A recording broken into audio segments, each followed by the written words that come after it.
Imagine living in a world where your peace no longer depends on other people's opinions, where you no longer crave approval nor feel the sharp sting of being overlooked, ignored, or underestimated. Picture a life where your worth speaks louder than your words, where people, in your personal life, at work, and even strangers passing by can sense your strength. They respect your presence, they value your contributions, and they do it not because you demand attention, but because you've become someone who doesn't need it. That isn't a dream. That isn't about manipulation or tactics. It's about realignment with the timeless, unbreakable philosophy of Stoicism. Welcome to Stoic Sage Academy, where today we uncover 7 transformative Stoic principles that will make others value you on a level far deeper than admiration, on the level of respect. And stay with me until the very end, because the 7th strategy is the one that reshaped emperors, philosophers, and warriors alike. It's the discipline that kept their legacies alive for centuries. But first, I want to ask you something honest. Have you ever felt invisible? Have you ever wondered why, no matter how much effort, kindness, or skill you pour into what you do, people still take you for granted? It's not because you're unworthy. It's because worth is not announced, it's embodied. And the Stoics understood this better than anyone. They lived in times of betrayal, chaos, and endless uncertainty. Yet they walked through it all untouched, not because the world was kind to them, but because they refused to surrender their composure to the world.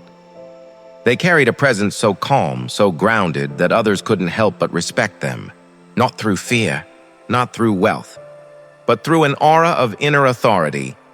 That's exactly what we'll explore today. 7 Stoic strategies that will make others value you without you saying a single word. These are not tricks. These are not games. They are mental disciplines and soul practices, designed to shift how people perceive you by transforming who you are within. Because here's the quiet truth. When you master your emotions, when your calmness becomes your armor, when your silence holds more weight than another's noise, you become magnetic. People won't just notice you. They will respect you. They will seek your presence, your wisdom, your guidance, not because you asked for it, but because your energy demands it. So here's the promise. By the end of this video, you will carry 7 ancient Stoic lessons that you can start living immediately. These principles won't just change how others see you, they will redefine how you see yourself. Because once you stop chasing validation and start embodying worth, the world will have no choice but to recognize it. But I'll give you a fair warning. These strategies might not make people like you. Some will even resent you for them. But as Epictetus once said, if you wish to improve, be willing to be thought foolish and stupid. The Stoic path isn't about approval. It's about standing so firmly in your dignity that others cannot ignore it.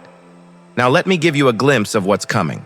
You will learn how silence can pierce louder than words, how clear boundaries earn instant respect, how detachment gives you unshakable control over your emotions, and how to build a strength so quiet it unsettles the noisy.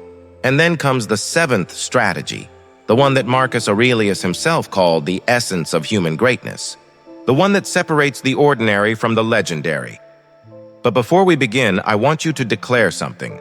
In the comments below, write this phrase, I walk in inner stillness. Because that's what you're stepping into today, not reaction, but rule. Not chaos, but composure. You're not just learning about Stoicism, you're becoming the Stoic. So let us begin this journey together. 7 timeless strategies from the Stoic masters that will not only make others value you, but will help you value yourself in a way that no opinion, rejection, or silence could ever touch.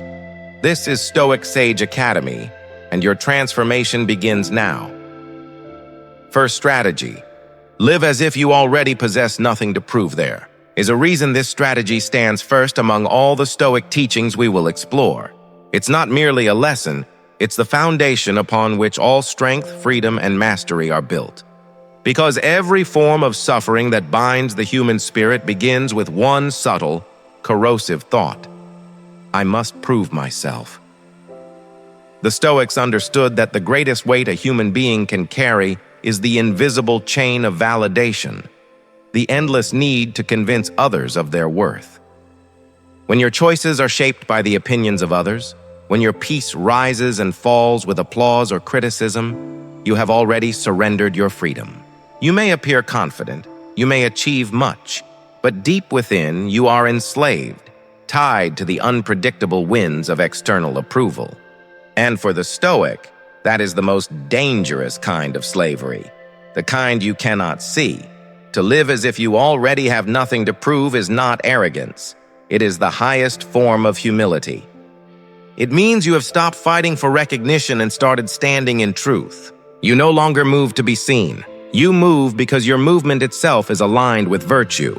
You no longer speak to impress. You speak because truth, justice, and clarity demand voice. You no longer perform to be valued. You act from value already discovered within. Now imagine the way most people move through life. They wake each day not from peace, but from hunger. The hunger to be noticed, liked, validated. Their every effort, even the noble ones, is quietly tainted by this thirst for approval. They wear clothes not to express authenticity, but to match expectation. They pursue goals not for meaning, but for applause. They shape their tone, their words, even their silence, based on how they think others will react. And yet, paradoxically, the more they chase value, the more it escapes them. The harder they try to prove themselves, the more invisible they become. Because the world senses desperation, and desperation never commands respect, it repels it. The Stoic takes a different path. They turn inward, not outward. They align their energy not with the opinions of the crowd, but with the strength of reason. Epictetus taught, "It is not things themselves that disturb us, but our judgments about them. Likewise, it is not what others think of us that enslaves us, but the fact that we believe their judgments hold power." A wise person sees this clearly. They understand that dignity is not a gift from others. It is a discipline cultivated within. When you live from this principle, something shifts inside you. The noise quiets. You begin to see that your value is constant, rooted in character, not in circumstance. The applause fades, the criticism fades, but your integrity remains. And if your actions are guided by virtue, wisdom, courage, justice, and self-control, then you are already whole. Marcus Aurelius, the emperor who ruled the greatest empire on earth, battled this truth every day. He had the entire world watching him, judging him, admiring him, envying him. And yet, in his private reflections, he warned himself again and again against becoming a slave to opinion. He wrote, "Ambition means tying your well-being to what others say or do. Sanity means tying it to your own actions." If a man with the power of an emperor still needed to remind himself of this, what does that say about us? It means that the battle to stop proving ourselves is not one of circumstance, it is one of consciousness. Freedom is not given. It is claimed through self-command. And here's the paradox that the Stoics knew well. When you finally stop trying to be valued, people start valuing you more. When you release the need to impress, your authenticity becomes magnetic. When you no longer chase admiration, you begin to attract it naturally. Because the energy of a grounded mind is unmistakable, it radiates calmness, certainty, and independence. Think about it. The moment you stop trying to prove yourself in a conversation, your words gain weight. The moment you stop performing at work to please others, your performance becomes real. The moment you stop seeking love as validation, your relationships become pure. This is not a small shift. It is an inner revolution, and it begins with the silent recognition. I have nothing to prove, because I am already enough. Seneca once said, "The man who does not value himself cannot value anything or anyone." When you live as if you have nothing to prove, you are no longer seeking permission to value yourself. You already do. You no longer beg for validation because you are rooted in virtue. This kind of self-possession is rare, and what is rare is always respected. Look at the truly powerful figures of history, not those who shouted the loudest, but those who stood still in storms. Their strength was quiet, their presence unshakable. They didn't need to announce greatness. Their composure was greatness. This is the kind of presence Stoicism teaches you to cultivate: silent, calm, unwavering. And yet, the modern world pulls us in the opposite direction. Every screen demands proof. Every platform tells you, show your worth. Display your value. Prove you're enough. The noise is relentless. But you must understand, the more you participate in that game, the more you lose yourself. Because the Stoic knows, the moment you measure yourself by comparison, you abandon your nature. So, how do you practice this principle today? Begin small. When you achieve something, resist the urge to announce it for validation. Let your results speak for themselves. When someone misunderstands you, resist the need to defend every accusation. Let your integrity be your proof. When you are ignored, remember, your worth is not diminished by blindness. It is only unseen by the blind. And above all, measure yourself, not by praise or rejection, but by the quiet knowing that you acted in alignment with virtue. Detach from outcomes. Do your work with excellence, and then let it go.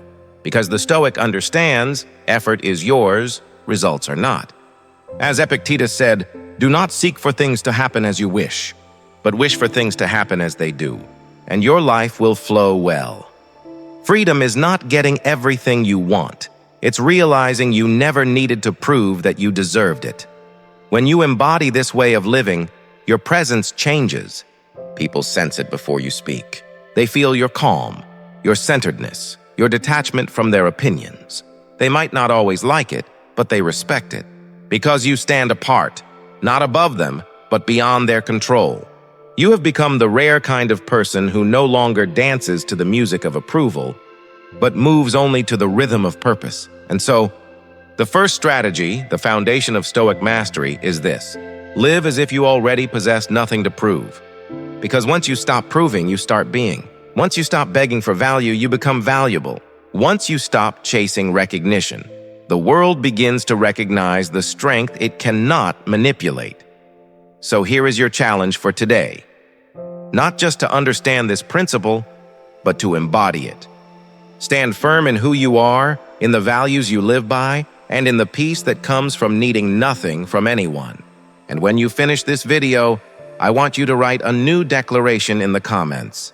I walk in inner stillness, because that is the essence of Stoic freedom. Not the loud cry of confidence, but the quiet presence of mastery. You are no longer a prisoner of opinions. You are no longer enslaved by the need to prove. You are free, and freedom, lived fully, is the one thing the world cannot overlook. And that is why the first strategy stands above all others. Because before you can lead, inspire, or be valued, you must first stand unshaken in your own worth. The Stoics didn't just teach this, they lived it. And now, so can you. Second strategy, master the power of boundaries. If you want people to truly recognize your worth, if you want them to approach you with respect rather than entitlement, then you must learn one of the most transformative Stoic disciplines of all, the mastery of boundaries. This is the second Stoic strategy, and it is the invisible line that separates those who command respect from those who are quietly drained by the world. Because without boundaries, no matter how kind, wise, or capable you are, others will consume your energy, occupy your peace, and dilute your presence until there is nothing left of your strength. Boundaries are not barriers against love or compassion. They are the architecture of self-respect. They are the structure that allows your life to have order, balance, and meaning. Without them, your time becomes everyone's time. Your emotions become everyone's playground. And your life begins to orbit around the needs, moods, and demands of others. The Stoics understood this centuries ago, that the greatest threat to our freedom is not external control, but internal surrender. Epictetus warned his students, "No man is free who is not master of himself." And self-mastery begins when you decide that not everyone, and not everything, deserves access to your inner world. Boundaries, therefore, are not just rules for others. They are acts of philosophy, daily declarations that your mind, your peace, and your time are sacred grounds. Think of Marcus Aurelius, emperor of Rome, surrounded by voices clamoring for his approval, soldiers pleading for decisions, senators whispering with hidden motives. Yet amidst the noise of empire, he wrote quietly to himself, "You have power over your mind, not outside events. Realize this, and you will find strength." That line was not just reflection, it was his fortress. Marcus was a man who dealt with the demands of millions, yet he never allowed those demands to conquer his inner calm. He built invisible walls, not to keep the world out, but to keep his essence intact. He allowed advice, he welcomed counsel, but his final judgment remained his own. That is the power of boundaries, to let the world speak, but never to let it command your soul. Boundaries are the expression of clarity. They say to the world, "This is where I end and you begin." When you lack that clarity, people will sense it. They will test your patience, your time, your kindness, not necessarily because they wish to harm you, but because human nature always pushes against uncertainty. The clearer your boundaries, the clearer your worth becomes. If you are endlessly available, your presence becomes ordinary. If you give endlessly without pause, your generosity becomes expected. But when your energy is guarded, your time intentional, your words deliberate, you become rare. And rarity breeds value. The modern world often confuses kindness with compliance. People fear that by saying no, they will appear cold or arrogant. They think that by being endlessly available, they will win affection. But here's the paradox. The more you erase your boundaries, the less you are respected. The more you yield to every demand, the less others cherish your presence. True Stoicism teaches us that to say no is not rejection, it is alignment. Every time you say no to what does not serve your peace, you are saying yes to your higher purpose. Seneca once wrote, "Life is long if you know how to use it." Most of us lose not years, but fragments of our life in endless conversations, unworthy arguments, draining relationships, and trivial distractions. We give our precious time to those who do not value it because we have not yet valued it ourselves. Boundaries fix this imbalance. They remind us that our hours are finite, that our peace is fragile, and that our purpose cannot thrive in constant intrusion. To live without boundaries is to hand over your soul one compromise at a time. To live with them is to reclaim your sovereignty. Boundaries are freedom disguised as discipline. Consider the Stoic understanding of relationships. They never viewed detachment as indifference. They viewed it as strength. A Stoic sets boundaries not because they love less, but because they love wisely. They understand that compassion without control turns into exhaustion. When you protect your energy, you protect your ability to serve others meaningfully. Think of it this way. A river without banks becomes a flood. The banks don't limit the river's power, they give it direction. Your boundaries do the same. They channel your energy toward what truly matters, ensuring that you do not scatter yourself trying to please everyone who knocks on your door. Yet, most people fear boundaries. They fear rejection. They fear the discomfort of being misunderstood. But the Stoics would argue that this fear is the exact reason boundaries are essential. Because every time you betray your inner conviction to keep someone else comfortable, you weaken your own spirit. Epictetus told his students not to live as slaves to the opinions of others. He said, "If you want to improve, be content to be thought foolish and stupid." In other words, do not let your fear of judgment dictate your principles. You may lose approval when you begin setting boundaries, but you will gain something far greater, self-respect. And those who truly belong in your life will adjust to this strength. Those who do not will fall away. Either way, you win. Boundaries do not make you unkind. They make you clear. When you say no, you do not need to defend it with long explanations. Calm firmness is enough. When you protect your time, you are not rejecting others. You are honoring yourself. When you decline chaos, you are choosing serenity. The Stoics practiced this calm detachment daily. They believed that anger, frustration, and guilt were all signs that we have failed to protect the boundaries of our inner citadel. Marcus Aurelius often reminded himself that external events are neutral. It is our reaction that gives them power. A strong boundary, then, is not only an outer shield, but an inner discipline. It's the space between stimulus and response where wisdom resides. Let's visualize this. Imagine two people. The first one says yes to everyone, afraid to disappoint. Their time is consumed by requests, their peace shattered by constant interruptions. They are praised for their kindness, but quietly taken for granted. The second one stands firm. They speak less, but when they speak, others listen. They give, but only when it aligns with their values. Their presence is not constant, it is intentional. And because of that, it is powerful. Which of these two do people respect more? The answer is obvious. Respect follows boundaries the way a shadow follows light. When you begin setting boundaries, people might test you. They might question your change. They might resist the new strength they sense in you. That's natural.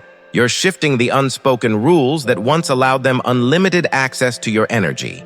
But over time, as you remain calm, consistent, and unwavering, the resistance will fade. They will adapt. They will learn that your peace is not negotiable, and that realization transforms how they see you. Boundaries teach others how to treat you. Every time you hold one firmly, you redefine the standards around you. But here's something most overlook. The Stoics didn't only set boundaries with others, they set them within themselves. They drew lines in their own minds against temptation, excess, and distraction. A boundary against anger, a boundary against envy, a boundary against wasting time on things that do not nourish the soul. Seneca once reflected that much of life's misery comes not from what others do to us, but from what we allow within ourselves. If you do not guard your mind, you invite chaos in. Thus, the Stoics' first boundary was always inward. They protected their attention, their emotions, their thoughts, because they understood that the mind is the throne of freedom. When that throne is guarded, external circumstances lose their power. So to master boundaries is to master the self. It means saying no not just to others, but to the impulses that would steal your peace. The impulse to overcommit, to overexplain, to overplease. A Stoic's life is simple, not because they avoid people, but because they have learned that clarity is the highest form of strength. The result? A presence that is both calm and commanding. When you live with clear boundaries, you emit an energy of quiet authority. You do not need to demand respect, and it is naturally given. People sense that your emotions are not easily swayed, your time not easily taken, your attention not easily won.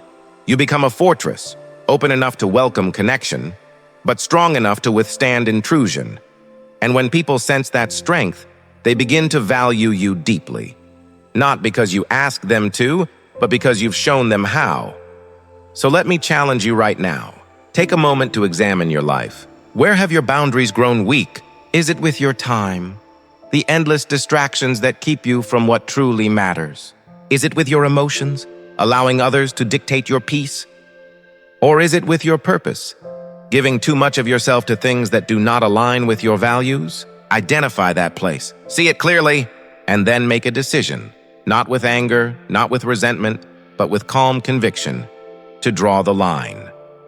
To say, here and no further, because every time you reinforce a boundary, you reinforce your worth. Every time you guard your peace, you build your power. And when you stand firm in that power, the world cannot help but notice. So, as we close this second Stoic strategy, I want to leave you with a phrase, a reflection, a declaration, and a promise. Type it in the comments, whisper it to yourself, or let it echo in your mind when the world tries to test your limits. I walk in inner stillness. Let that be your reminder that calmness is not weakness, and silence is not surrender. You are not withdrawing from the world. You are mastering how you engage with it. And when you do, you will no longer have to ask people to value you. They will feel it. They will sense it. Because the person who walks in inner stillness cannot be ignored. They are respected. They are valued. They are free. Third strategy. Cultivate the power of emotional equilibrium. There comes a point in every person's life where they realize that strength isn't about control over others. It's about control over oneself. The third Stoic strategy for becoming deeply respected, admired, and ultimately valued is this: cultivate the power of emotional equilibrium. To the Stoics, this idea was sacred because they understood something timeless, that the moment your emotions own you, you surrender your freedom. And a person without inner freedom will always live as a puppet, pulled by the invisible strings of circumstance, praise, and opinion. Now, many today misunderstand what the Stoics meant by emotional detachment or equilibrium. They hear it and imagine an empty life, emotionless, distant, cold. But that is not Stoicism. That is apathy. and apathy is weakness disguised as calm. What the Stoics spoke of was mastery, the art of feeling deeply, yet never being dominated by what you feel. It's the ability to face insult, loss, disappointment, and chaos without letting those storms rearrange the structure of your soul. This is the foundation of emotional equilibrium, not the absence of emotion, but the governance of it. Look around in the modern world. You'll see how rare this power truly is. People today react to everything: a tweet, a rumor, a disagreement, a delay.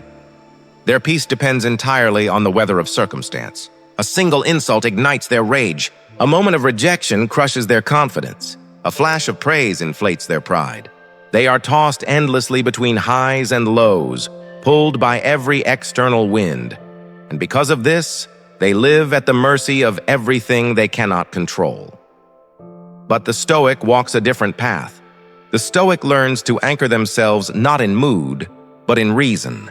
They do not suppress their feelings. They understand them. They study them. They let them pass through without losing themselves in the storm. Epictetus once said, "It's not what happens to you, but how you react to it that matters." Those words, simple as they sound, are among the most revolutionary ideas in all of philosophy, because they remove power from the external world and return it to you. No insult, no loss, no betrayal can determine your peace unless you give it permission. That realization is the beginning of unshakable calm. And calm, in the Stoic sense, is not passivity. It is strength concentrated. Imagine two people standing in the same moment of tension. Both are publicly insulted. The first explodes, voice rising, face burning, dignity scattered by anger. They may win the argument, but they lose respect, because now everyone knows their peace can be stolen with a few words. The second person stays composed, their expression steady, their voice measured. They either respond with grace or not at all. That silence, that stillness, speaks louder than any defense ever could, and everyone watching feels it. They may not say it aloud, but deep down, they know which one holds the real power. Because in this world, the calmest person in the room is always the strongest. Marcus Aurelius embodied this truth. He ruled an empire drowning in chaos, war at the borders, betrayal in the Senate, plague within his cities. He buried his children, fought endless battles, and faced enemies not only outside the empire but within his own court. And yet in his private writings, he did not curse fate. He did not collapse beneath the weight of emotion. Instead, he wrote to himself, "If you are distressed by anything external, the pain is not due to the thing itself, but to your estimate of it. And this you have the power to revoke at any moment." That is the essence of Stoic strength. Understanding that events are neutral. It is your judgment that gives them power. Change your judgment, and you change the entire landscape of your inner world. To live with emotional equilibrium is to be untouchable in a world addicted to reaction. When someone tries to provoke you and you do not rise, they lose their grip on you. When life tests you with uncertainty and you remain grounded, you stop being at the mercy of luck or circumstance. And when others see this steadiness, this quiet confidence that nothing external can disturb, they are drawn to it. Because in your calm, they see what they lack. You will find that the moment you stop reacting like everyone else, people start responding to you differently. Your silence will intimidate some, inspire others, and command respect from nearly all. For nothing commands respect quite like composure. Epictetus once used a simple example. He told his students, "If you walk through a crowded marketplace, you should expect to be jostled. You don't fall into rage because someone bumps your shoulder. You expected it." The same, he said, must apply to life. People will offend you. They will betray you. They will misunderstand you. If you expect this as part of the human experience, you will not be disturbed by it. That mindset, that calm acceptance of imperfection, is emotional detachment in its purest form. It doesn't mean that nothing matters. It means you refuse to let temporary disturbances destroy your peace. And when you master this, people sense a depth in you that commands quiet reverence. But let's make one thing clear. Emotional detachment does not mean withdrawal. The Stoics were not statues. They were human. They loved, they grieved, they laughed, they suffered. Marcus Aurelius mourned the deaths of his children. Seneca wrote to his friends with warmth and vulnerability. Epictetus, who had once been a slave, spoke with passion about dignity and compassion. They felt deeply, but they did not let emotion dictate their reason. They knew that feelings are waves. You can let them wash over you, but you must never let them carry you away. Because wisdom is not the absence of emotion, it is the navigation of it. In today's world, this kind of calm mastery is almost revolutionary. We live in an age of emotional exposure, where outrage is rewarded, where attention is currency, where instant reaction is mistaken for authenticity. Social media amplifies every spark of anger. News cycles manipulate emotion to maintain control. Even relationships at times become arenas of constant emotional tug-of-war.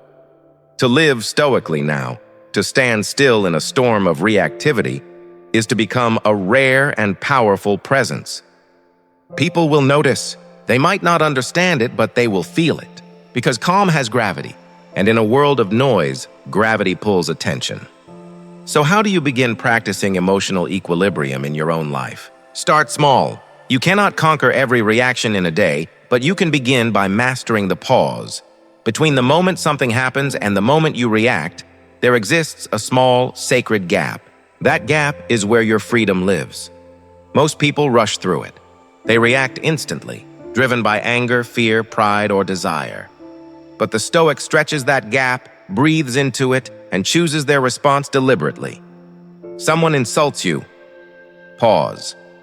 Ask yourself, is my peace worth this argument? Someone disrespects you. Breathe. Ask, can their opinion truly wound my soul? A setback occurs, reflect. Ask, is this within my control? In that pause, you will find your power. Because the pause transforms reaction into response, and response into mastery. This is not easy work. You will fail. You will lose your temper, speak rashly, feel defeated. But every time you return to awareness, you build strength. The Stoics knew that mastery is not perfection. It's persistence. Each time you reclaim your composure faster than before, you are winning the silent war against chaos. Over time, this discipline changes the way people treat you. They begin to see you as stable, grounded, unshaken. They bring their storms to you because you are the only one who doesn't add to the noise. And that is when you realize you no longer chase respect. You embody it. Let us return for a moment to Marcus Aurelius, the philosopher emperor. Picture him standing at the edge of his war tent, the weight of Rome pressing on his shoulders. The empire is suffering. The Senate is fracturing. Disease spreads. Enemies surround him. And yet, in his journal, he writes not of panic or despair, but of self-command. You have power over your mind, not outside events. Realize this, and you will find strength. In those words, you can feel the power of a man who had learned to anchor himself amid storms. His calm was not ignorance, it was courage. And that courage, that steadiness, is what we all must cultivate, because the world will always bring chaos. The question is not whether the storm will come, it's whether you will still stand when it does. So ask yourself now, where in your life do emotions rule you? Is it anger when disrespected? Is it fear of rejection? Is it insecurity when others overlook your value? Wherever that weakness lies, that is your battlefield. That is where you must train. And training begins the moment you decide to remain calm where once you would have reacted. Each victory, no matter how small, becomes a building block of inner fortitude. And as your composure grows, so too does your influence. Because emotional strength is the quiet authority that makes people trust you, listen to you, and respect you, without you ever asking for it. So this is the third Stoic strategy: to master your emotions not by denying them, but by understanding them. Not by avoiding them, but by commanding them. Because when you rise above reaction, you rise above manipulation. And when you rise above manipulation, you become free. The world begins to look at you differently, not as someone to provoke, but as someone to follow. Not as someone to challenge, but as someone to emulate. And that kind of value, the respect born from inner calm, cannot be faked. It must be lived. So as we close this third strategy, let this phrase become your vow, your anchor in times of anger, doubt, or fear. Say it quietly. Write it below. Carry it with you. I walk in inner stillness. Let that be your reminder that you are not at the mercy of emotion, nor a victim of the world's noise. You are the captain of your soul, the keeper of your peace, the lighthouse in a sea of chaos. Because in the end, people will not value you for how much emotion you show. They will value you for how much mastery you live. And mastery, as the Stoics knew, is born from stillness within the storm. Fourth strategy: cultivate the power of silence in a world consumed by noise. Distraction and ceaseless chatter, the rarest strength is often the quietest, the mastery of silence. The fourth Stoic strategy to earn respect, influence, and genuine value from others is to cultivate the power of silence. This is not merely the absence of speech, nor is it withdrawal from the world. Rather, it is the conscious discipline of when to speak, how to speak, and most importantly, when to remain utterly still. In a society obsessed with proving oneself at every opportunity, the individual who wields silence as a tool and shield immediately stands apart. They are not just heard, they are felt. The Stoics understood this centuries before modern psychologists or communication experts explored the impact of restraint.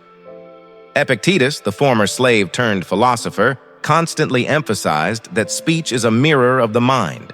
Words once released cannot be retracted.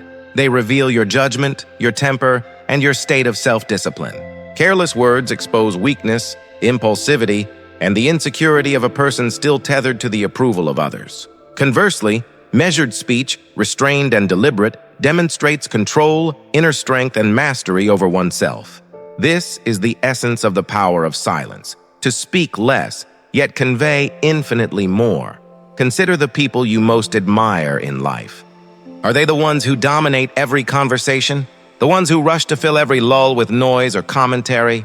Rarely. The truly admired, respected, and valued individuals are those who speak rarely, but meaningfully. They observe, they listen, they reflect. And when they finally articulate their thought, their words carry weight that the constant talkers can never achieve. Their silence builds presence. It creates gravity. It signals a mind and character so self-contained that it does not need to beg for attention. In essence, the Stoics teach us that silence is not emptiness. It is a concentrated form of power. Marcus Aurelius, the emperor who bore the weight of an empire during times of plague, political betrayal, and war, understood this principle intimately.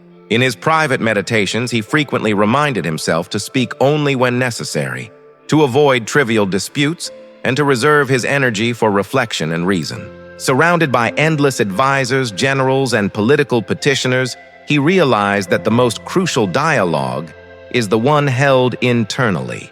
Through silence, he sharpened his judgment, grounded his thoughts, and ensured that when he did speak, it was decisive, deliberate, and respected. His words were rare, and therefore their value multiplied. Silence in his world was the backbone of authority and the essence of wisdom. In the contemporary landscape, the power of silence is even more extraordinary precisely because it has become so rare. Social media, office chatter, instant messaging, and the culture of constant self-promotion have turned every space into a battleground of voices vying for attention. Everyone feels compelled to speak, respond, and react instantly. But the one who resists this compulsion, who allows their presence to speak before their words ever do, commands a natural authority. Their silence provokes curiosity. It draws attention without effort. People instinctively lean in, waiting for that rare insight. They recognize that your restraint is not fear or indecision. It is a conscious, controlled, and deliberate choice. And humans, from the earliest philosophers to the present day, have always valued control. Silence, as the Stoics practiced it, is also a profound form of emotional discipline. When insulted, the unshaken do not lash out. When provoked, they do not react in haste. When others gossip or speak recklessly, the Stoic does not join the chorus of chaos. Instead, they remain anchored, a steady presence in a sea of turbulence. This is not weakness, nor is it avoidance. It is mastery. It is the subtle strength that manifests not in outward displays, but in the unwavering steadiness of the inner self. Seneca, writing amid the political treacheries and personal betrayals of Rome, reminded himself, "It is a great thing to know the season for speech and the season for silence. Words have their time, and silence has its power. Understanding the balance is the mark of wisdom, the foundation of respect." Let us visualize this in practical terms. Imagine a workplace meeting, a setting that many of us encounter daily. Colleagues rush to speak over each other, trying to assert dominance, prove intelligence, or secure favor from superiors. Amidst this cacophony, one individual remains calm.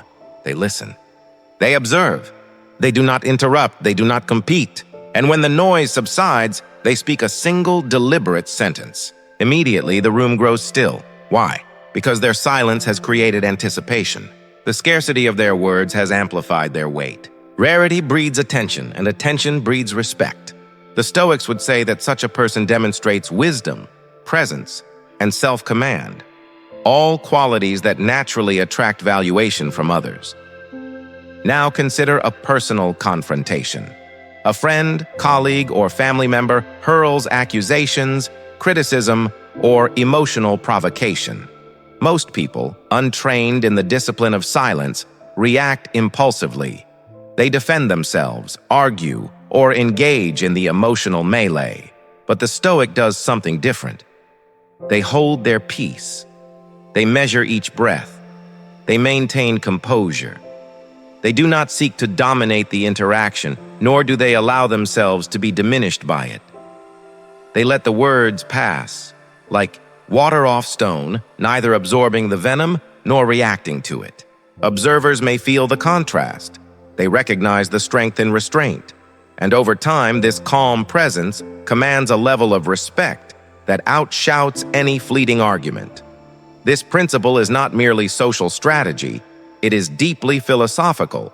Silence signals self-respect. It communicates that your worth does not rely on the constant approval of others. It demonstrates emotional sovereignty, revealing that your mind cannot be easily swayed, provoked, or manipulated. In short, silence communicates mastery. Mastery over one's words, emotions, and reactions. And in a world where most people have surrendered these aspects of themselves to external forces, such mastery is not only rare, it is invaluable. Yet cultivating silence is not simple. Most people fear it. They fear that if they do not immediately respond, others will forget them, dismiss them, or view them as weak. They fear the judgment of absence, misinterpretation, and uncertainty. The Stoics, however, teach that these fears are illusions.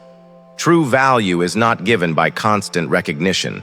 It is inherent in the control you exercise over your own self.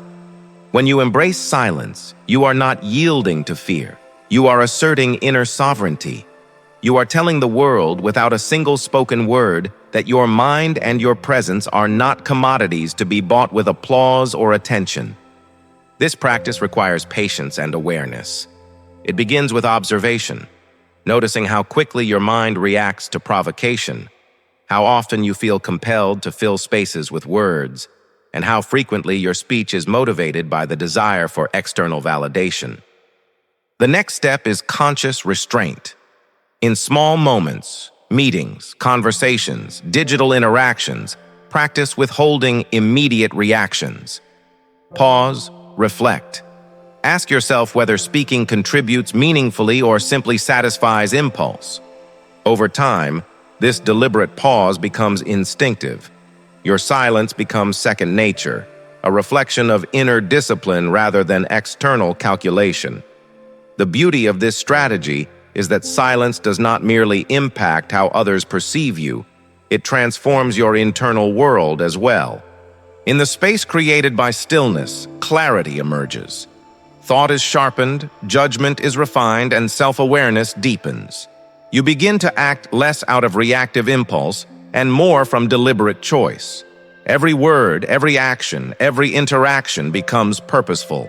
In this way, the mastery of silence is inseparable from the mastery of self. The Stoics recognize that those who cannot govern their speech are rarely capable of governing their emotions, their decisions, or their lives. Control of the tongue reflects control of the mind, and control of the mind reflects the highest form of freedom. Marcus Aurelius understood this in his daily reflections. Even as emperor, burdened with the immense responsibilities of governance and the constant demands of advisors and citizens, he recorded in his meditations reminders to hold back from unnecessary chatter. He prioritized internal dialogue over external noise, understanding that wisdom arises from reflection, not from relentless verbal expression. When he did speak, it carried authority because it was chosen, not forced. His example illustrates that silence, properly cultivated, amplifies both personal clarity and external respect. As you integrate this principle into your own life, you will notice subtle but profound shifts in how others relate to you. People will no longer expect instant reactions. They will begin to value your input because it is measured and intentional. They will recognize that your silence is not hesitation or weakness, but an indicator of strength. Your presence itself will carry weight. And over time, this silent strength becomes a defining element of your character, something that is noticed, respected, and sought after. It is crucial to remember that the Stoics do not advocate silence as a form of manipulation or emotional withdrawal. True Stoic silence arises from inner mastery, not from fear, insecurity, or calculation. It is an outward expression of a mind trained in reason, a soul disciplined in virtue, and a character rooted in self-respect. When silence flows from such a place, it commands natural respect, engenders trust, and communicates value without the need for any boast, argument, or display. So, as you step into this fourth strategy, embrace it not as a tool for domination, but as a discipline for alignment of words with thought, of presence with virtue, of silence with inner clarity. Begin with small acts. Choose when to respond and when to hold your peace. Observe the difference in attention, influence, and respect. Notice the quiet authority you project without speaking. Cultivate this presence as deliberately as you would train your body, your mind, or your soul. And now, as with every Stoic strategy, it is time for affirmation, a declaration that solidifies this principle within your own consciousness. Write it in the comments, speak it aloud, let it resonate in your mind. I walk in inner stillness. Because when you cultivate silence, you do not merely become someone who listens. You become someone whose presence, whose calm, whose measured words command respect. You embody the quiet power that few possess, and in that embodiment, you create value not by what you say, but by the mastery of your being. Silence, when practiced with discipline and intent, is no longer absence. It is presence, it is strength, it is influence, and it is the hallmark of a Stoic life lived with control, dignity, and unshakable purpose.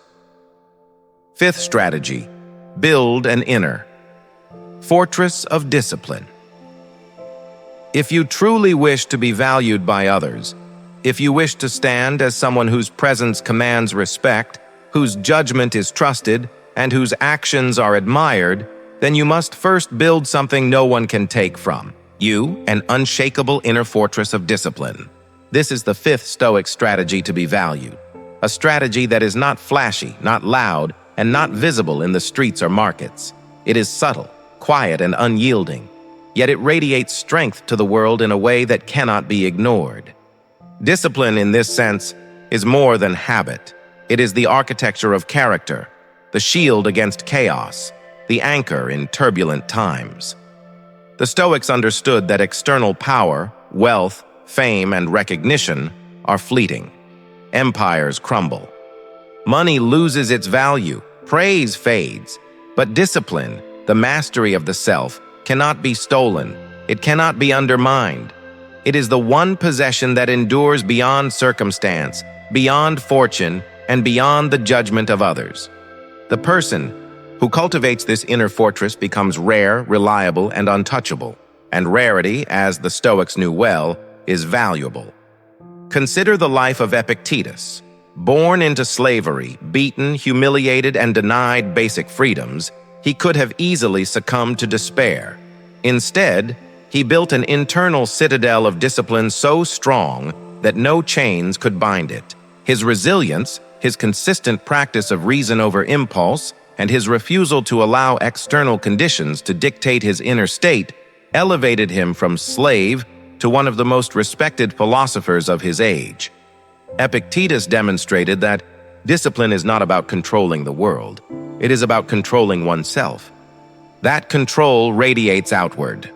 It draws respect not through authority imposed, but through the quiet power of consistent, principled action. Marcus Aurelius, emperor of Rome, had every external advantage: wealth, armies, influence, and recognition. Yet he reminded himself constantly that the real fortress, the only true safeguard against chaos, was within. You have power over your mind, not outside events. Realize this, and you will find strength, he wrote in his Meditations. Even surrounded by political intrigue, war, and plague, Marcus relied on his disciplined mind to navigate the storm.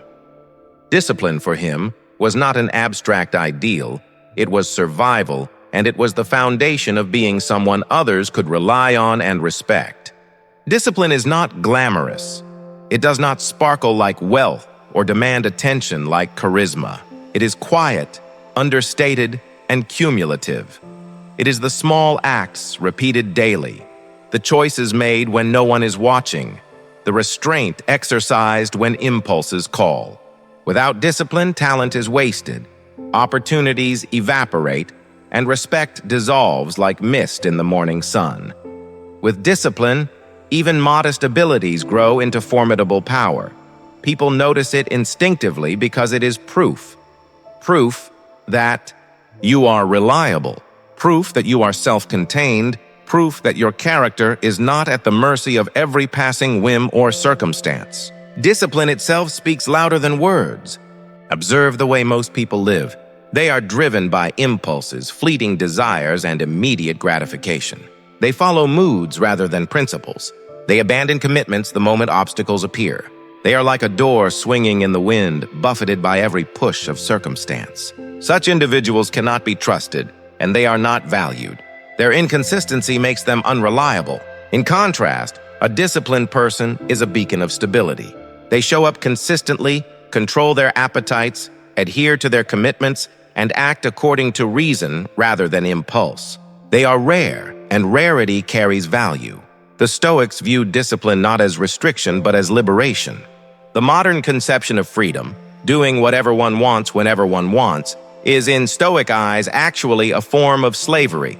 Slavery to desires, fears, and impulses. Seneca captured this truth perfectly. No man is free who is a slave to his body. To be truly free is to govern oneself. It is to live in alignment with reason and virtue, rather than reacting like a puppet to every external stimulus. Discipline is the key that unlocks this freedom. When you master yourself, the world's chaos cannot undermine you. When you live in freedom, others instinctively respect and value your presence. Imagine a simple scenario. Two colleagues are given the same demanding project. One procrastinates, complains, and delivers late, offering excuses at every turn. The other, equally busy, organizes their time meticulously, works consistently, and delivers with precision. Who earns respect? Who is valued? It is always the disciplined one. Now expand this to personal relationships and broader life choices. The person who controls their emotions, keeps their promises, and navigates challenges with steadiness will naturally command admiration and trust over someone who is reactive, inconsistent, or impulsive. Discipline communicates strength quietly, but the strength it communicates is undeniable. Discipline is not solely about actions visible to the world. It is about mastery over the inner life, the governance of thought, emotion, and intention. The Stoics practiced routines of reflection, journaling, and meditation to sharpen the mind and align it with virtue.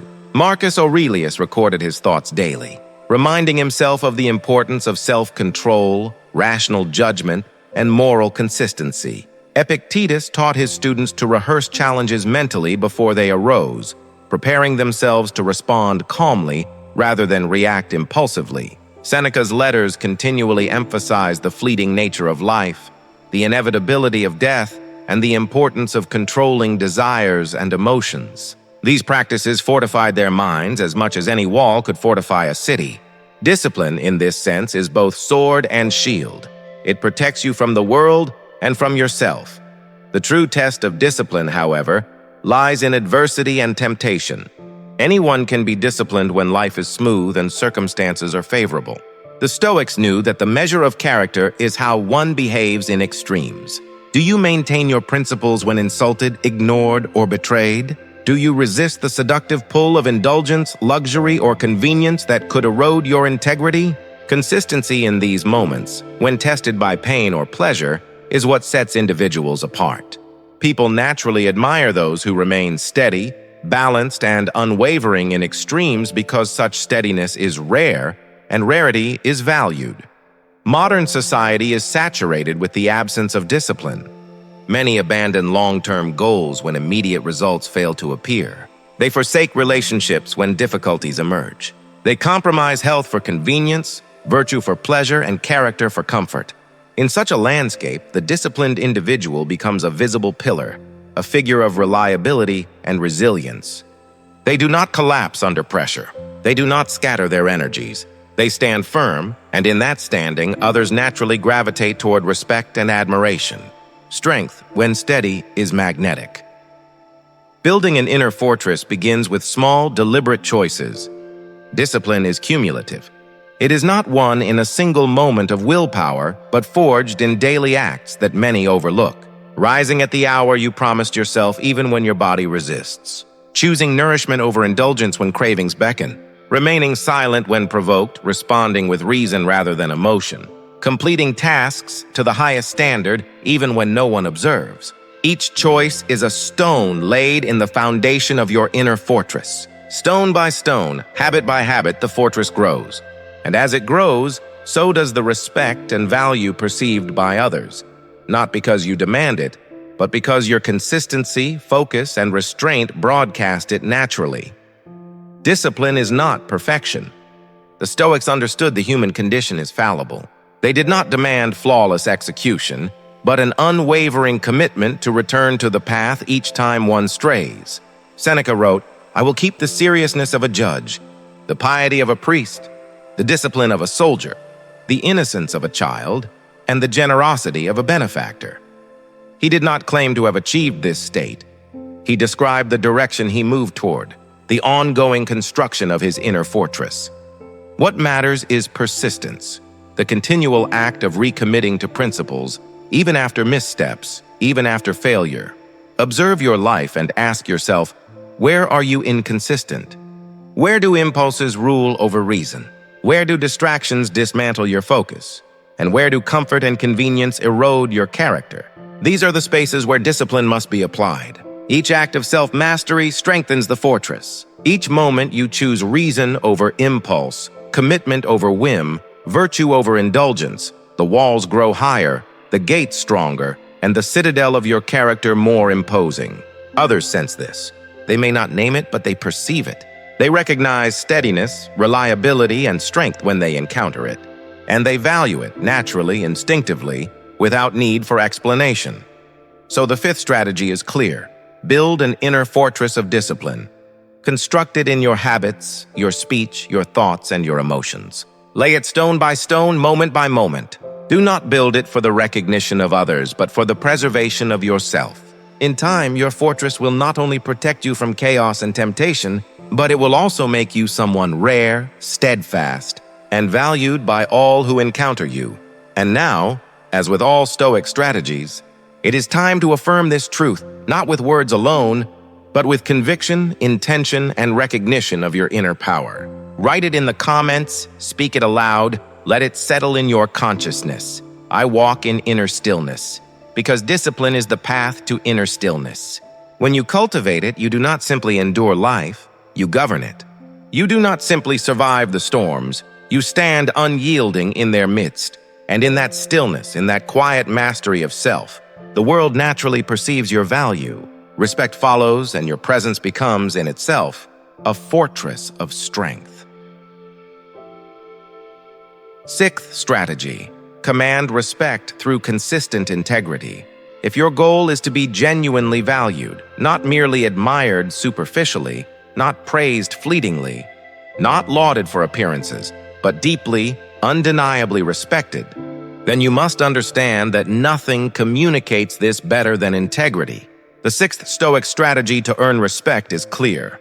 Live in unwavering alignment with your principles. This is not about clever speeches, charm, or crafting an image that pleases others. It is about embodying your values so consistently, so naturally, that your life itself becomes a testament to virtue. Integrity is not a concept. It is a practice, a way of being, a form of strength so profound that it commands recognition even from those who may never like you or agree with you. The Stoics placed integrity at the pinnacle of human character. They believed that living in accordance with virtue without contradiction was the truest form of power.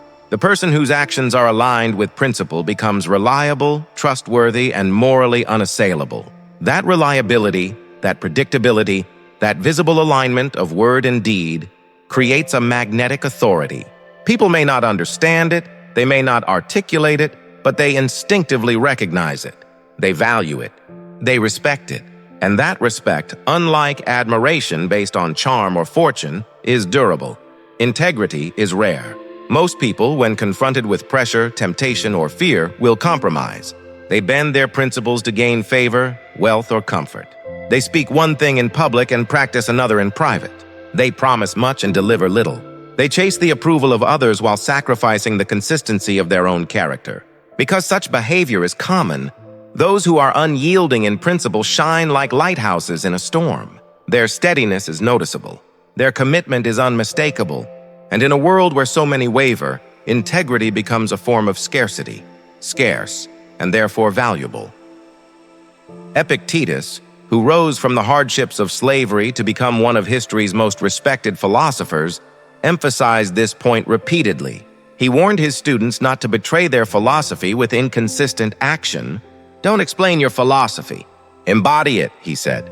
For Epictetus, integrity was not a theoretical discussion. It was a practice of life itself. If you claim to value wisdom, you must act wisely. If you claim to value courage, you must confront fear. If you claim to value justice, you must act justly, even when doing so brings you no immediate reward. To fail in this alignment is to fracture your life. To succeed is to radiate a strength that cannot be ignored. Marcus Aurelius, Emperor of Rome, understood this truth intimately. Surrounded by flattery, manipulation, and immense temptation, he constantly reminded himself, "If it is not right, do not do it. If it is not true, do not say it." This simple guidance, written in his private journal, reveals the seriousness with which the Stoics treated integrity. Marcus recognized that external power is meaningless if it corrupts the soul. True value does not come from dominion over others, but from fidelity to virtue. In every interaction, decision, and thought, he sought alignment with reason and moral consistency.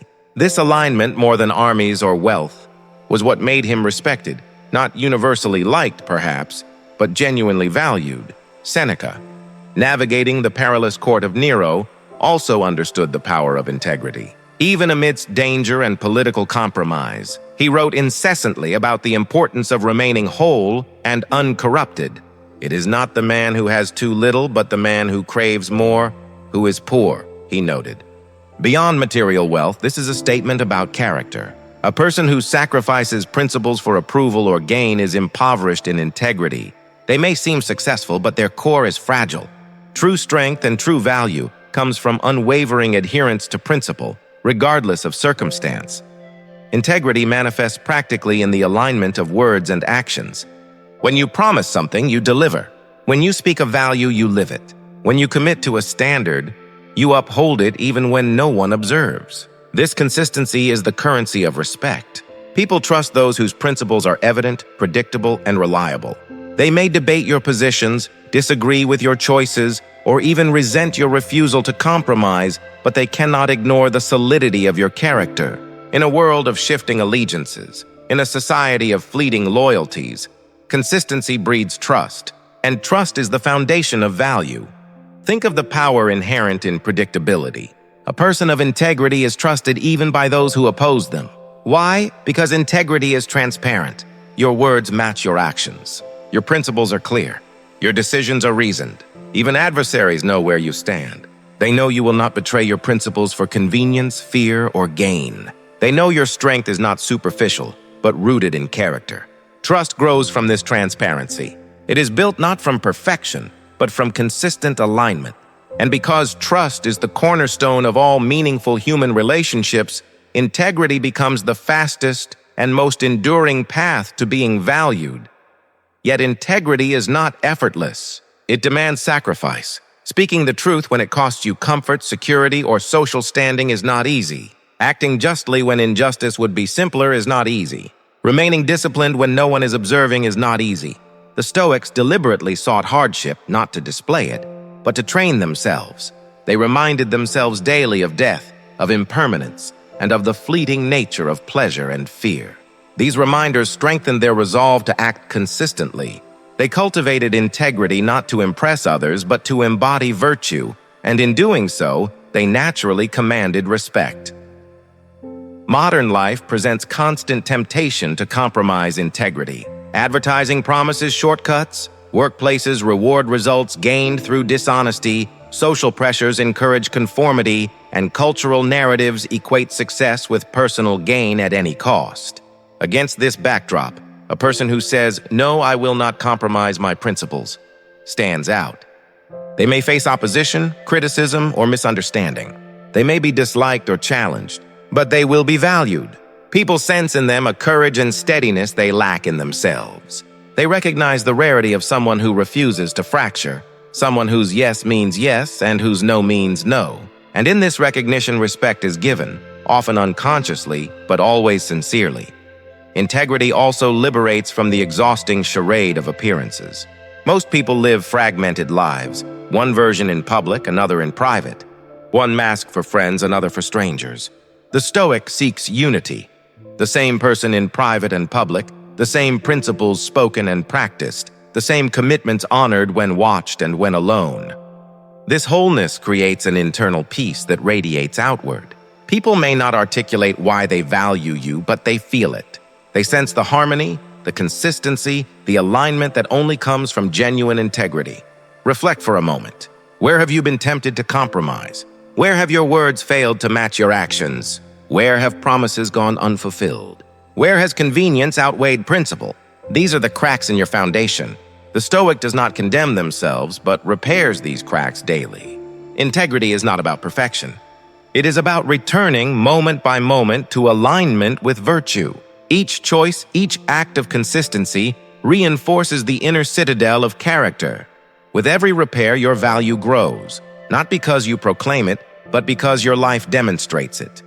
Living with integrity may not make you popular.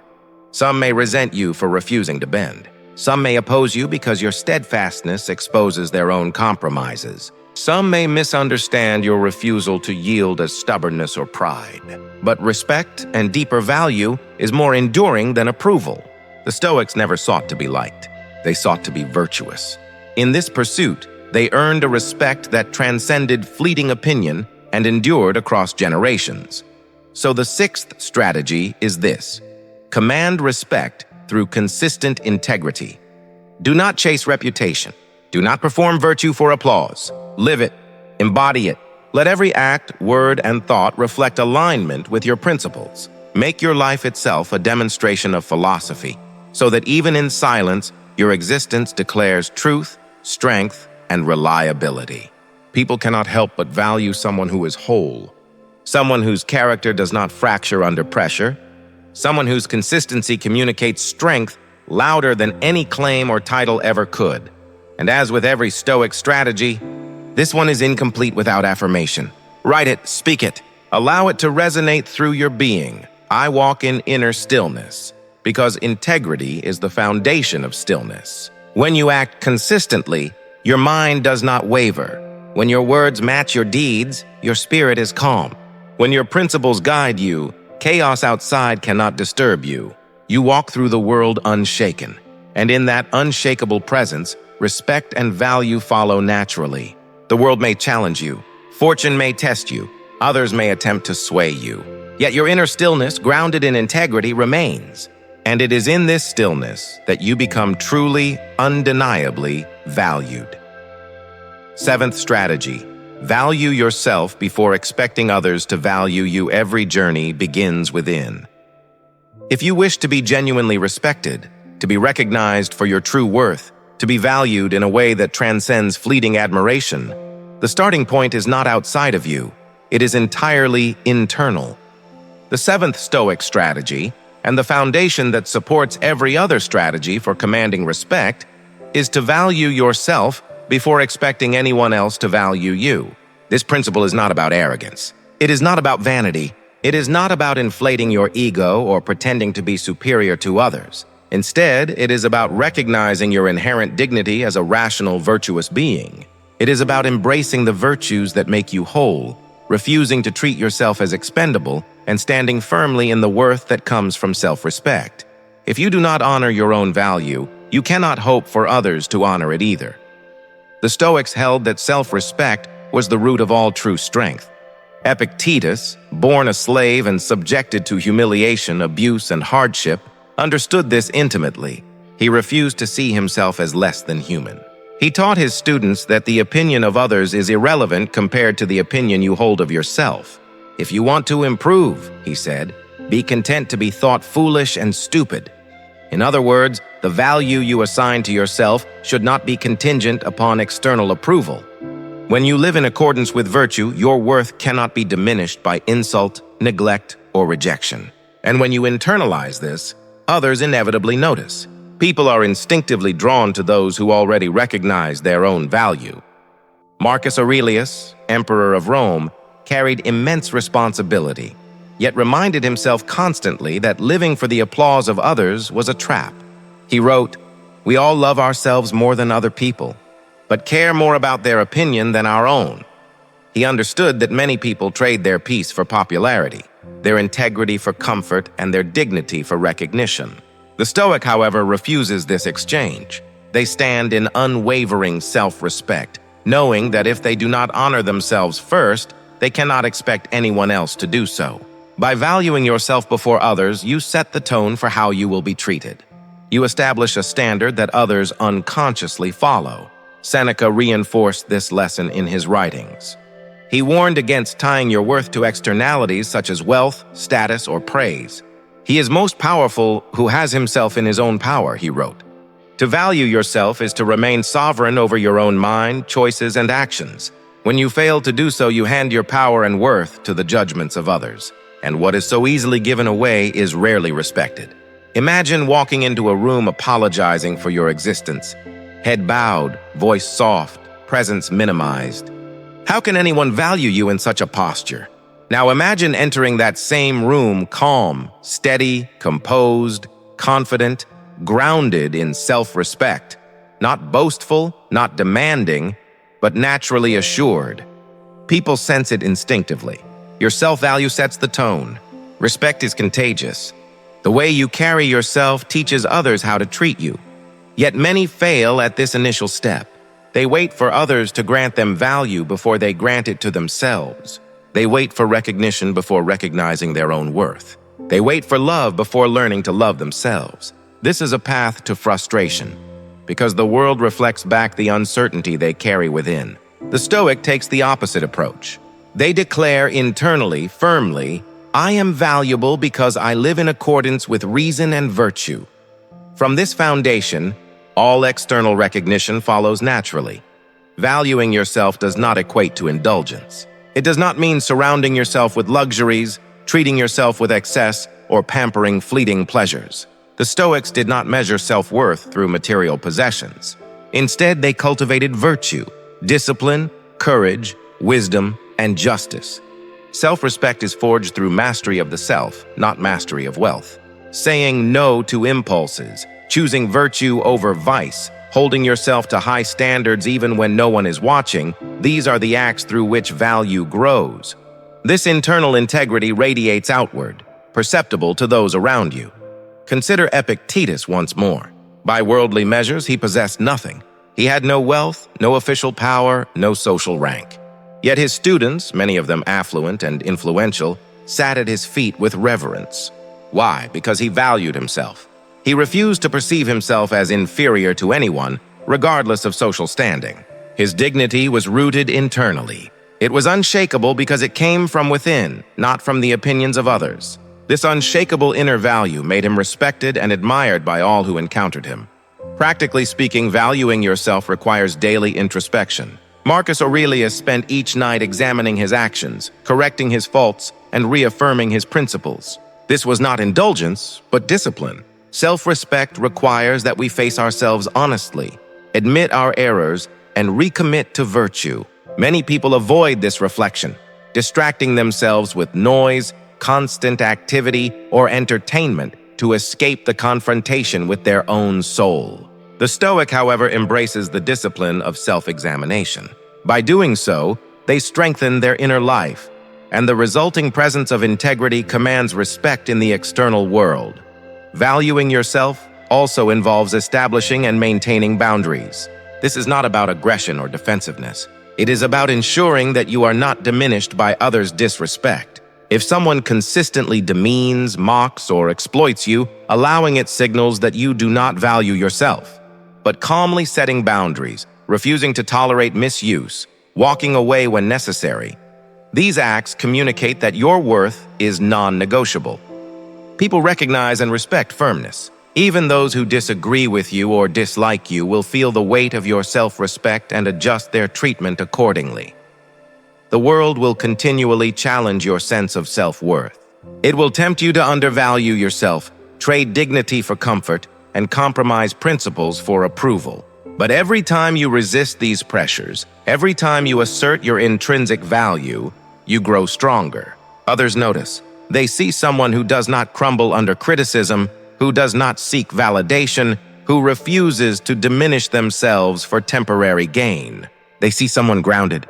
They see someone unshakable. And unshakable people are universally valued.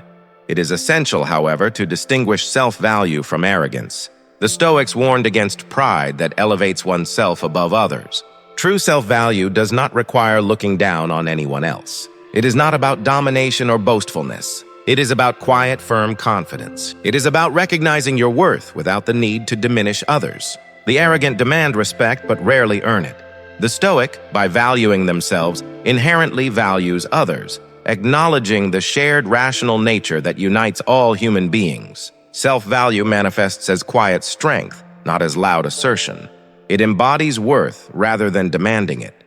So, the seventh strategy is both simple and profound. Value yourself before expecting others to value you. Without this foundational principle, all other strategies falter. With it, you become someone whose presence cannot be ignored. Others take cues from your demeanor. If you carry yourself as inconsequential, they will treat you as such. If you carry yourself with dignity, composure, and self-respect, they will value you regardless of their personal opinions. Self-value is the seed from which all respect grows. It is invisible yet palpable. It is internal yet irresistibly reflected in the external world. And as with every Stoic strategy, this one culminates in a personal declaration, a phrase to anchor your practice and your mindset. I walk in inner stillness, because when you truly value yourself, you create an inner stillness that no insult, no neglect, and no chaos can disrupt. When your self-respect is rooted in reason and virtue, external forces cannot sway it. You walk through the world with calm, grounded in the certainty of your worth. You do not need to plead for recognition or seek approval. You embody value, and in embodying it, others are compelled to recognize it. This is the power of the first foundational step, self-respect that radiates outward, creating natural authority, commanding respect, and establishing enduring value. And so, we arrive at the culmination of this journey.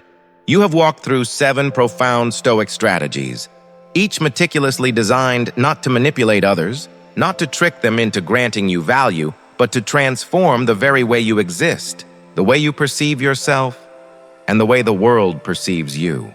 This journey is not about seeking external validation.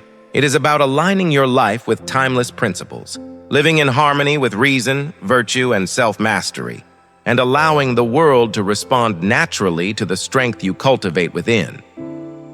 We began by understanding the importance of self-value, the recognition that before others can respect you, you must first honor your own worth. This is not arrogance, vanity, or ego inflation. It is the conscious acknowledgement of your inherent dignity as a rational, virtuous being. It is refusing to allow yourself to be treated as disposable, cheap, or inconsequential. The Stoics taught that if you do not carry dignity within, no external source will ever confer it upon you. Your self-respect sets the standard for every interaction, and it silently instructs the world on how to treat you. From there, we explored integrity, the alignment of your words with your actions. Integrity is the quiet backbone of trust, and trust is the foundation upon which value is built. When people see consistency in thought, speech, and deed, they instinctively recognize strength. When your life is coherent, principled, and unwavering, it radiates credibility. Integrity is rare. Most people compromise their principles under pressure, bend their ethics when tempted, and live double lives of pretense. The Stoic stands apart by consistently embodying their values, even when doing so carries a cost. Integrity communicates power without noise. It commands attention without arrogance. We then ventured into the realm of discipline, constructing an inner fortress of self-mastery. Discipline is the daily practice of mastering impulse, desire, and fleeting emotion. It is not flashy, not glamorous, but it is the true shield of resilience. When you consistently show up, adhere to your commitments, and exercise control over yourself, you become rare, steady, and respected. Discipline is the invisible weight of presence. It demonstrates that your life is governed by reason rather than chaos, by principle rather than convenience. Those who witness this steadiness instinctively place value upon it. The power of silence was another pillar we examined. Silence is not emptiness. It is controlled strength. In a world filled with constant noise, distraction, and chatter, silence sets you apart. By withholding impulsive reactions, by speaking only when necessary, and by letting calmness carry authority, you create gravitas. People are drawn to those whose presence communicates more than words ever could. Silence becomes a tool of influence, not manipulation, a reflection of inner calm, patience, and mastery. We further explored emotional detachment, the Stoic art of refusing to allow feelings to dictate behavior. To remain composed while others crumble is to demonstrate a form of strength that transcends mere physical or verbal assertion. When you can witness anger, insult, and provocation without being swept away, you create a presence that commands respect. Emotional detachment is not coldness. It is sovereignty over yourself. It is knowing that no external event has the power to compromise your equilibrium unless you grant it that power. Boundaries, too, are a critical principle. The Stoic recognizes that self-respect requires limits. By drawing clear lines, protecting your time, your energy, and your principles, you declare your worth silently, yet unmistakably. Boundaries communicate that you do not accept compromise of your dignity, and that you will not yield to the pressures of external expectations. People naturally respect those who respect themselves, even when it is inconvenient or uncomfortable. Finally, we arrived at perhaps the most subtle and profound principle: living as if you have nothing to prove. This is not about arrogance. It is about self-possession. The moment you stop striving to convince the world of your worth, you embody it fully. You walk with quiet confidence, grounded in virtue rather than opinion. Your presence alone conveys authority, value, and respect. The Stoics understood that true influence arises not from force or display, but from the gravity of character that can only come from self-mastery. When considered together, these 7 strategies do more than provide a guide to being valued by others. They offer a philosophy for life itself. Stoicism is not a set of techniques to manipulate perception or to demand admiration. It is a disciplined framework for living in alignment with reason and virtue, for cultivating a presence that naturally commands respect. When you embody these principles, self-respect, integrity, discipline, silence, emotional detachment, boundaries, and non-proving, you will notice something remarkable. Respect, admiration, and recognition no longer need to be chased. They flow naturally, drawn to the quiet authority of someone who has mastered themselves. History provides ample proof of this truth. Epictetus, born into chains, physically subjugated yet spiritually sovereign, became a teacher to leaders and emperors alike. Marcus Aurelius, despite ruling an empire beset by endless turmoil, maintained humility, reflection, and inner calm. Seneca, navigating the treacherous currents of political intrigue and betrayal, upheld the conviction that virtue mattered far more than fortune. These men occupied different stations in life, slave, emperor, statesman, but they shared the same path. Self-mastery above all, dignity rooted in virtue, and freedom from the need for external validation. Their value was not granted. It was earned, forged through discipline and wisdom, and it endures centuries later because it was authentic. The question now turns to you. How will you live? Will you continue as so many do, buffeted by opinion, driven by the need to be liked, seeking constant validation, bending under the slightest pressure? Or will you take the harder, more rewarding path, the Stoic path, marked by discipline, silence, integrity, self-respect, emotional detachment, clear boundaries, and the freedom from proving yourself to anyone? Choosing the Stoic path is not comfortable. It often invites resistance. People may not celebrate your silence. They may resent your detachment. They may challenge your integrity precisely because it exposes the gaps in their own. But remember this: the goal is not to be liked, but to be valued. True value is slow to recognize itself. It grows quietly, steadily, like roots beneath the surface, until your presence inevitably commands it. Herein lies the profound paradox. The moment you cease seeking value externally, you become inherently valuable. The moment you stop trying to prove yourself, your recognition multiplies. The moment you relinquish the desperation for respect, respect comes freely. Human beings are naturally drawn to strength, presence, and self-possession. The Stoic does not need to announce their worth. They simply exist in alignment with virtue, and that alignment radiates irresistibly like gravity. Others feel it, notice it, and respond accordingly. Consider yourself 10 years from now. Look back at the version of yourself who spent life begging for recognition, bending principles for approval, and sacrificing inner peace for external comfort. Will that version of you inspire pride, or will it inspire regret, a silent questioning of why you did not begin this work sooner? 10 years will pass regardless.